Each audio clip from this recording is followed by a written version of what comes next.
Հերմինե դիալոգի հյուրերն էին Ալա Լևոնյանն ու դուստր Ժաննան։ Հաղորդման սկզբում զրույց եղավ մամաների վախերից, որ էլ չեն հասցնում երեխաների հետ շատ ժամանակ անցկացնել, երբ երեխան սկսում է որպես միավոր առանձին ապրել և անհատական ու ինքնուրույն լինել։ Ժաննան թեմայի շուրջ ասաց. Այդ մամայի ցավն է, արդեն կիսվում ենք, բաժանվում ենք, քիչ ժամանակ ենք իրար հետ անցկացնում, ինքը շատ ծանր է դատանում, բնականաբար ես էլ։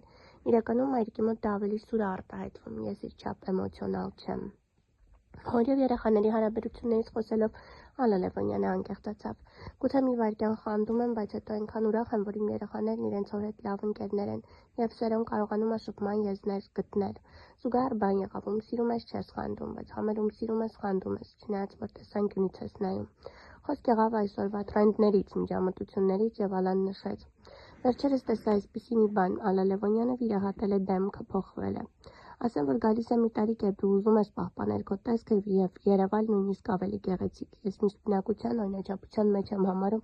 բայց ուզում եմ ասել, որ խնամված լինելը շատ կարևոր է։ Միջամտություններ անում եմ, ոնց որ շատերը, որպեսզի կարողանաս այդ թարմությունը պահպանես, մանավանդ եթե հանրային մարդ ես։ Իրենց որակած վիրահատությունները չեն եղել, ուղղակի ասեմ, որովհետև շատ են գրում։ Այն, որ փոխել եմ, դա այդպես է, փոխում ես հագուստ, խնամված ես լինում, մի հատ թարթիչ, մազի ձև, գույն, բոտոքս, այդպիսի բաներ չեմ էլ թաքցնում։ Ես ինձ առաջ այդքան էլ չէի հավանում։ Կնոջ տեսակից է տարիքի հետ փոխվում ես, բայց որակել վիրահատական ինչ-որ մի բան, ոչ, ինչքան է տեսքդ շատ փոխես, ներաշխարհդ չի փոխվի, նշել է երգչուհի Ալա Լևոնյանը։